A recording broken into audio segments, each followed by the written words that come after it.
ஒரு மனிதன் உதாரணத்துக்காக சொல்கிறேன் சகோதரர்களே, படம் பார்ப்பது ஹராம், படம் பார்ப்பது ஹராம். ஆனால் ஒரு மனிதன் என்ன செய்கிறான்? இன்பத்துக்காக 3 மணி நேரம் ஒரு படத்தை போட்டுக்கொண்டு ரசிக்கிறான் தானே சகோதரர்களே. படத்தின் உச்சகட்டம் போகின்ற பொழுது ஒரு பிள்ளை சத்தம் போட்டால் எவ்வளவு கோபம் வருகிறது சகோதரர்களே, எவ்வளவு வெறுப்பு வருகிறது. ஏன்? உலகத்தில் ஒரு பாவத்துடைய இன்பத்தை பார்க்கின்ற பொழுது ஒரு பிள்ளை கத்தினாலும் கோபம் வருகிறது. அன்பார்ந்த இஸ்லாமியத்தோடு இந்த பாவ இன்பத்தை பார்க்கின்ற பொழுது எங்களுக்கு இவ்வளவு கோபம் வருகிறது என்றால் சுவனத்தின் உச்சகட்ட இன்பங்களை பார்க்கின்ற பொழுது ஒரு சத்தம் கேட்டால் எவ்வளவு வெறுப்பு வரும் சகோதரர்களே, ஒரு சலசலப்பை கேட்டால் எவ்வளவு வரும் சகோதரர்களே. அல்லாஹ் என்ன செய்கிறான் தெரியுமா? அந்த உச்சகட்ட இன்பத்தை அனுபவிக்கின்ற மக்களுக்கு வேறு பேச்சுகள் கேட்டால், வேறு சத்தங்கள் கேட்டால் வெறுப்பு வரக்கூடாது என்பதற்காக லா யஸ்மஊன ஃபீஹா லஹ்வன் வலா கிஸ்ஸாபா, அந்த சுவனத்திலே வீண் பேச்சுக்களை அவர்கள் செவிமடுக்க மாட்டார்கள், பொய்யான வார்த்தைகளை செவிமடுக்க மாட்டார்கள் என்று அல்லாஹ் சொல்லி காட்டுகிறான் சகோதரர்களே. அன்பார்ந்த இஸ்லாமிய சகோதரர்களே, இந்த இன்பங்களை எல்லாம் பார்க்க வேண்டுமா? இந்த இன்பங்களை எல்லாம் காண வேண்டுமா? உலகத்தில் இருக்கின்ற பாவமான இன்பங்களை விட்டு நாங்கள் விலகி வாழ வேண்டும் சகோதரர்களே. கண்ணுக்கு இஸ்லாம் சொன்ன பிரகாரம் தடை போட வேண்டும், உடல் உறுப்புகளுக்கு இஸ்லாம் சொன்ன பிரகாரம் தடை போட வேண்டும், முழு வாழ்க்கையையும் குர்ஆனும் ஹதீஸும் சொன்ன பிரகாரம் அமைத்துக் கொள்ள வேண்டும் சகோதரர்களே. கடைசியாக பாருங்கள், ஒரு ஹதீஸை நபிகளார் சொன்னார்கள், மிக நீண்ட ஒரு ஹதீஸ் சகோதரர்களே. கடைசியாக சுவனம் செல்லுகின்ற மனிதன், கடைசியாக சுவனம் செல்லுகின்ற மனிதன் எவ்வளவு பெரிய இன்பத்துக்கு சொந்தக்காரனாக மாறுகிறான் என்று பாருங்கள். அல்லாஹ் எவ்வளவு இரக்கமுள்ளவன் என்பதை பாருங்கள். இந்த ஹதீஸை நபிகளார் சொல்லி காட்டினார்கள். இப்னு மஸ்ஊத் ரலியல்லாஹு அன்ஹு சொல்கிறார்கள், ஆகிரு மன் யதுகுலுல் ஜன்னah, கடைசியாக சுவனம் நுழைகிற மனிதன் இருக்கிறான் அல்லவா, அவன் ரஜுலுன் ஃபஹுவ யம்ஷி மர்ரத்தன் வயகுபு மர்ரா, அவன் என்ன செய்வான் தெரியுமா? நரகத்துக்கு மேலால் போடப்பட்டிருக்கின்ற அந்த பாலத்துக்கு மேலால் ஒரு எட்டு எடுத்து வைப்பானாம், தடுக்கி விழ பார்ப்பானாம், ஒரு எட்டு எடுத்து வைப்பானாம், தடுக்கி விழ பார்ப்பானாம். எந்த அளவுக்கு தெரியுமா? வதஸ்ஃபஹும் நாரு மர்ரா, சில கட்டங்களிலே நெருப்பு கூட பட்டு விடுமாம், அவனுக்கு நரக நெருப்பு கூட பட்டு விடுமாம். அந்த அளவுக்கு தொத்தி தொத்தி ஒரு மாதிரியாக நரகத்தை கடந்து விடுவானாம் சகோதரர்களே, நரகத்தை கடந்து விடுவானாம். அல்லாஹ் எவ்வளவு பெரிய பாக்கியத்தை கொடுக்கிறான் என்று பாருங்கள். அவன் சொல்வானாம், ஃபைதா ஜாவஸஹல் தஃபத இலைஹா, அந்த நரகத்தை தாண்டி விட்டால் நரகத்தை திரும்பி பார்ப்பானாம். திரும்பி பார்த்து என்ன சொல்வான் தெரியுமா சகோதரர்களே? தபாரக்கல்லதீ நஜ்ஜானி மின், உன்னிடத்திலிருந்து என்னை பாதுகாத்த அல்லாஹ் மிகவுமே உயர்ந்தவன், மிகவுமே தூய்மையானவன். லக்கத் அதானி அல்லாஹு ஷைஅன் மா அத்தா வஹதம் மினல் அவ்வலீன வல் ஆகிரீன், முன்னோர்களிலும் பின்னோர்களிலும் உலகத்தில் படைக்கப்பட்ட மனிதர்களில் யாருக்குமே கொடுக்காத இன்பத்தை அல்லாஹ் எனக்கு தந்து விட்டான் என்று சுவனத்தை காணாத மனிதன் அல்லவா நரகத்தில் இருந்து விடுதலை பெற்ற பிறகு இப்படியெல்லாம் அல்லாஹ்வை புகழ்வானாம். புகழ்ந்து கொண்டிருக்கின்ற பொழுது கண் பார்வை எட்டுகின்ற தூரத்திலே ஒரு மரம் தென்படுமாம் சகோதரர்களே, மரம் தென்படுமாம். நரகத்தின் அந்த நெருப்பின் சூடு அவனுக்கு அடிக்கிறது அல்லவா. என்ன சொல்வான் தெரியுமா?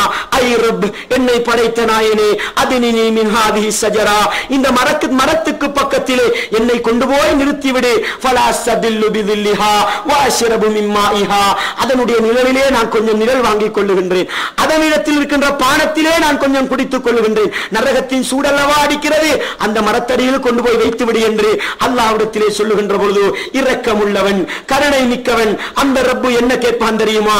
அந்த மனிதனை பார்த்து கேட்பானாம், இப்ன ஆதம், ஏ ஆதமுடைய மகனே, லஅல்லி இன் ஆதைதுகஹா சஅல்தனி கைரஹா, இந்த மரத்துக்கு பக்கத்திலே உன்னை கொண்டு போய் நிறுத்தினால் நீ வேறொன்றை கேட்பாயே என்று சொன்னபோது இந்த மனிதன் சொல்வானாம், லா யா ரப், நான் வேற எதையுமே கேட்க மாட்டேன், அந்த மரத்தடியிலே கொண்டு போய் நிறுத்திவிடு என்று சொல்வானாம். அல்லாஹ் என்ன உடன்படிக்கை செய்வான் தெரியுமா? இதுதான் உடன்படிக்கை. மரத்தடியிலே கொண்டு போய் நிறுத்துவேன், வேற எதையுமே கேட்கக்கூடாது என்பதுதான் உடன்படிக்கை. அன்பார்ந்த இஸ்லாமிய சகோதரர்களே, அந்த மரத்தடியில் கொண்டு போய் நிறுத்தி விடுவானாம். நிறுத்திய பிறகு அந்த இடத்திலே நிழல் பெற்றுக் கொண்டு தண்ணீர் குடிக்கின்ற பொழுது கண் பார்வையிட்டுகின்ற தூரத்தில் இன்னொரு மரம் தென்படுமாம் சகோதரர்களே. அது முதலாவது மரத்தை விட மிகவும் அழகானதாகவும் பிரகாசமானதாகவும் இருக்குமாம். அல்லாஹ்விடத்திலே சொல்வானாம், யா ரப்பு, என்னை படைத்த நாயனே, அந்த மரத்துக்கிட்டே என்னை கொண்டு போய் நிறுத்திவிடு, அதனுடைய நிழலிலே நன்று கொள்கிறேன், தண்ணீரை குடித்துக் கொள்கிறேன் என்று சொல்கின்ற பொழுது அல்லாஹ் என்ன கேட்பான் தெரியுமா சகோதரர்களே? அல்லாஹ் கேட்பானாம், இப்ன ஆதம், ஏ ஆதமுடைய மகனே, அலம் துஆஹிதினி அல்லா தஸ்அலனி கைரஹா, வேற எதையுமே கேட்க மாட்டாய் என்று நீ இப்பொழுதுதானே என்னோடு உடன்படிக்கை செய்தாய், நீ இதையும் கேட்கிறாயா என்று கேட்ட பொழுது அவன் சொல்வானாம், யா அல்லாஹ், வேற எதையுமே கேட்க மாட்டேன் யா அல்லாஹ், இதை மட்டும் தந்துவிடு என்று சொல்லுகின்ற பொழுது இரக்கமுள்ளவன் ரப் என்ன செய்வான் தெரியுமா? இந்த இன்பத்தை உன்னால் பொறுக்க முடியாது, என்று சொல்லிவிட்டு இதை தருவேன், வேற எதையுமே கேட்காதேன் உடன்படிக்கை செய்துவிட்டு அதையும் கொடுப்பானாம் சகோதரர்களே. அந்த மரத்தடியிலே கொண்டு போய் நிறுத்திய பிறகு அதில் இருக்கின்ற பொழுது இன்னொரு மரம் தென்படுமாம் சகோதரர்களே, இன்னொரு மரம் தென்படுமாம். சுவனத்தின் வாசலுக்கு பக்கத்திலே ஒரு மரம். அன்பான் இஸ்லாமிய சகோதரர், அந்த மரத்தை பார்க்கின்ற பொழுது இந்த மனிதனால் பொறுக்க முடியாது. யா ரப்பு, என்னை படைத்த நாயனே, அந்த மரத்தடியில் என்னை கொண்டு போய் நிறுத்திவிடு, நிழல் பெற்றுக் கொள்கிறேன், தண்ணீர் குடித்துக் கொள்கிறேன் என்று சொன்ன பொழுது படைத்தவன் ரஹ்மான் கேட்பானாம், ஏ மனிதா, இப்பொழுதுதானே வாக்களித்தாய், வேற எதையுமே கேட்க மாட்டாய் என்று சொல்லி இப்பொழுதும் வாழ்க்கையை மீறுகிறாயே என்று சொல்லிவிட்டு, நீ மனிதன் அல்லவா, இன்பத்தை காணுகின்ற பொழுது இப்படித்தான் கேட்பாய் என்று சொல்லிவிட்டு இரக்கமுள்ளவன் ரஹ்மான் அந்த மரத்தடியில் கொண்டு போய் நிறுத்துவானாம் சகோதரர்களே. எவ்வளவு இந்த இரக்கமுள்ளவன் என்று பாருங்கள், எவ்வளவு கருணை மிக்கவன் என்று பாருங்கள். இந்த இரக்கத்தை புரிந்து கொள்ளாமல் தான் அல்லாஹ்வுக்கு நாங்கள் மாறு செய்கின்றோம். இந்த இரக்கத்தை அறிந்து கொள்ளாமல் தான் நாங்கள் குர்ஆன் ஹதீஸுக்கு மாறு செய்கிறோம். அந்த மரத்தடியிலே நின்றால் சுவனத்தின் வாசல் அல்லவா பக்கத்திலே இருக்கிறது. சுவனவாசிகளின் குரலோசைகள் காதை எட்டுகிறது. சுவனத்தின் இன்பங்கள் கண்ணை பறிக்கிறது. படைத்தவனை பார்த்து சொல்வானாம், யா அல்லாஹ், சுவனத்துக்குள் என்னை நுழைத்து விடேன், சுவனத்துக்குள் என்னை அனுப்பிவிடேன் என்று சொல்லுகின்ற பொழுது அல்லாஹ் என்ன கேட்பான் தெரியுமா?